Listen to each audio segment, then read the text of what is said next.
Good afternoon. We're coming on the air right now with major breaking news from Capitol Hill. The House Speaker, Nancy Pelosi, has decided to open a formal impeachment inquiry into President Trump. She just met with her fellow Democrats in the House, and she has made that dramatic shift to decide to open a formal impeachment inquiry of President Trump. It comes in the wake of President Trump's confirmation that he withheld military aid from Ukraine about a week before a July 25th phone call with the Ukrainian president, where he was reported to have encouraged the Ukrainian president to investigate Joe Biden and his son Hunter, who had business interests in the Ukraine. This has been a tipping point for Democrats, and now the House Speaker, who has been reluctant in the wake of the Mueller report to move forward on impeachment proceedings against President Trump, but feels that this is an abuse of power that requires an impeachment inquiry. I'm here with John Karl, our chief White House correspondent. One of the things we've seen in the wake of these reports about President Trump and his phone call with the Ukrainian president, Democrats who had been reluctant as well, like the Speaker, coming forward and saying it's time. The dam broke, George. This really came down to those Democrats that won Nancy Pelosi her majority, Democrats from districts that voted for Donald Trump. They had been reluctant to move forward on impeachment. Once this Ukraine story came out, and once you heard the admission directly from the president that he brought up Joe Biden in his call with the president of Ukraine, those Democrats, many of them said they wanted to see impeachment go forward. That call just one day after Robert Mueller's testimony on Capitol Hill. The House Speaker, Nancy Pelosi. Good afternoon. Last Tuesday, we observed the anniversary of the adoption of the Constitution on September 17th. Sadly, on that day, the Intelligence Community Inspector General formally notified the Congress that the administration was forbidding him from turning over a whistleblower complaint on Constitution Day. This is a violation of law. Shortly thereafter, press reports began to break of a phone call by the President of the United States calling upon a foreign power to intervene in his election. This is a breach of his constitutional responsibilities. The facts are these. The Intelligence Community Inspector General, who was appointed by President Trump, determined that the complaint is both of urgent concern and credible. And its disclosure, he went on to say, relates to one of the most significant and important of the Director of National Intelligence's responsibility to the American people. On Thursday, the Inspector General testified before the House Intelligence Committee, stating that the acting Director of National Intelligence blocked him from disclosing the whistleblower complaint. This is a violation of law. The law is unequivocal. The DNI staff, it says the DNI, Director of National Intelligence, shall provide Congress the full whistleblower complaint. For more than 25 years, I've served on the Intelligence Committee as a member, as the ranking member, as part of the Gang of Four, even before I was in the leadership. I was there when we created the Office of the Director of National Intelligence. That did not exist before 2004. I was there even earlier in the 90s when we wrote the whistleblower laws and continue to write them to improve them to ensure the security of our intelligence and the safety of our whistleblowers. I know what their purpose was, and we proceeded with balance and caution as we wrote the laws.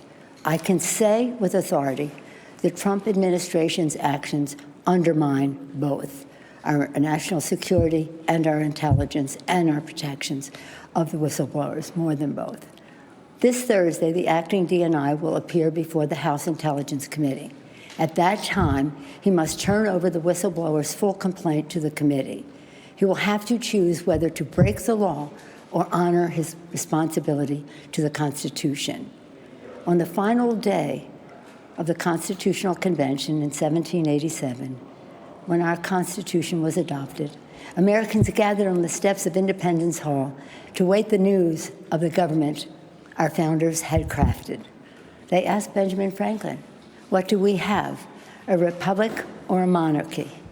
Franklin replied, "A republic if you can keep it. Our responsibility is to keep it." Our republic endures because of the wisdom of our Constitution, enshrined in three co-equal branches of government, serving as checks and balances on each other. The actions taken to date by the president have seriously violated the Constitution, especially when the president says, Article 2 says I can do whatever I want. For the past several months, we have been investigating in our committees and litigating in the courts, so the House can gather all the relevant facts and consider whether to exercise its full Article 1 powers, including a constitutional power of the utmost gravity, approval of articles of impeachment. And this week, the president has admitted to asking the president of Ukraine to take actions which would benefit him politically.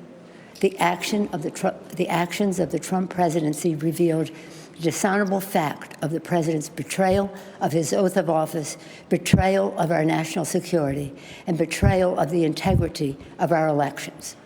Therefore, today, I'm announcing the House of Representatives moving forward with an official impeachment inquiry. I'm directing our 6 committees to proceed with their investigations under that umbrella of impeachment inquiry. The president must be held accountable. No one is above the law. Getting back to our founders, in the darkest days of the American Revolution, Thomas Paine wrote, "The times have found us. The times found them to fight for and establish our democracy. The times have found us today, not to place ourselves in the same category of greatness as our founders, but to place us in the urgency of protecting and defending our Constitution from all enemies, foreign and domestic." In the words of Ben Franklin, to keep our republic. I thank our Chairman Nadler, Chairman Schiff, Chairman Nadler of Judiciary, Chairman Schiff of Intelligence, Chairman Engel of Foreign Affairs, Chairman Cummings of Oversight, and Chairman Cummings I've been in touch with constantly. He's a master of so much, but including inspectors general and whistleblowers. Congresswoman Richie Neal of the Ways and Means Committee, Congresswoman Maxine Waters of the Foreign Financial Services Committee. And I commend all of our members, our colleagues, for their thoughtful approach to all of this, for their careful statements. God bless them, and God bless America. Thank you all. Madam Speaker, never before has the president been convicted by the Senate. What does this accomplish if the Senate doesn't convict? House Speaker Nancy Pelosi reluctant no more, saying it's the constitutional duty of the House of Representatives to move towards an impeachment inquiry of President Trump, with harsh words for President Trump, saying he seriously violated the Constitution, a betrayal of the oath of office, a betrayal of national security. John Carl, they are going to move. They're going to move. That sounded like a Speaker of the House not simply beginning the process of impeachment, but deciding that this president deserves to be impeached. George, she said violation of the law twice, as you pointed out. She said seriously violated the Constitution and betrayal of his oath of office. That sounds to me like she is making the case not simply for the inquiry, but for impeaching this president. Pierre Thomas, our Chief Justice correspondent. Let's take a step back and look at this whistleblower complaint that the Speaker cited right there. This was a complaint filed with the Director of National Intelligence back in August. The Director of National Intelligence decided not to turn it over to the Congress, as she said, as they believe is required by law of the Democrats. And that has been what precipitated these reports that came about the phone call to the Ukrainian president. George, you're exactly right. The key thing to remember here is that the Inspector General for the intelligence community looked at this complaint regarding that phone call and perhaps other matters and determined it was credible and of urgent concern. He then wanted to transfer this information, this complaint, to Congress for review. The Justice Department and the acting Director of National Intelligence said he could not do so. He sharply disagrees, and that's part of why we are where we are, George. That's where we're, and we know that it deals at least in part with this phone call, this July 25th phone call between the president and the Ukrainian president. And Pierre, the president has now said he's going to release at least he said he's going to release a transcript of that phone call tomorrow. We believe that he is going to, at least that's what we're hearing, that he's going to release that transcript tomorrow. But, George, there are other elements to this potentially. We have heard from our sources that the person who filed this complaint may have heard some of this information secondhand. So who did that person hear it from? Where did that information come from? So there are other people involved in knowing what the call was about and the events surrounding it. So that is key as well, George. Presumably that is something that we looked at in an impeachment inquiry now to be conducted by by 6 different House committees. Terry Moran, I want to bring you in for this. Terry, you and I both covered the Clinton impeachment about 20 years ago. That moved quite quickly. The formal inquiry started in October. You had just a couple of months of an inquiry. They moved to a vote. That's right, about 4 or 5 months from soup to nuts in that impeachment inquiry, because these things have a momentum of themselves, and you can feel it. Since this story broke, a sense, in particular among those majority maker Democrats, those Democrats elected in 2018 from marginal districts, many of them won by President Trump, quite reluctant to move towards impeachment. There's something about the allegation here, if borne out by the evidence, that is just deeply disturbing to anyone who's taken an oath to the Constitution, it seems, at least on the Democratic side. This sense that it is an abuse of office for the president to have done what he did if the evidence bears it out. And I think the dam has broken, as John said. And it could move fast. To enlist a foreign government to help investigate a political opponent. And Terry, just to look at the history of all this, only 3 previous presidents had an impeachment inquiries. Of course, Andrew Johnson and Bill Clinton impeached but not convicted by the Senate. Richard Nixon resigned in the face of almost certain conviction in the Senate.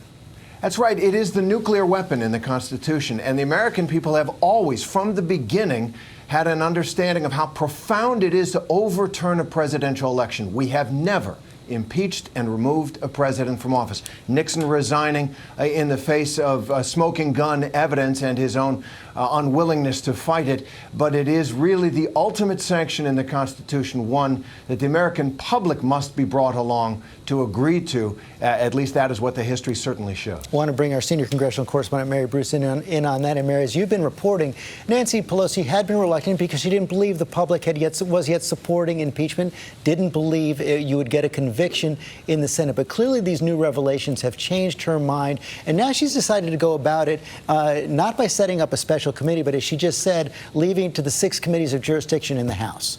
Yeah, and George, there is still a huge political risk here. The Speaker is making it very clear. Look, she is putting her full power behind this, but it doesn't even pass the test that she has set up for herself. She had said all along, through months of hesitation here, that she needed to have the public's buy-in and support from Republicans. It's not clear that she has either of those things. And just now I tried to ask the Speaker that, saying, look, an American president has never been convicted by the Senate. What is she hoping to accomplish if the Senate won't convict here? But it is very clear, we have seen in the last few days, especially just in the last few hours, that this is a very different set of conditions. Speaker Pelosi speaking about this as an issue of national security. Remember, she's an intelligence person at her core. You heard her just saying that in her statement.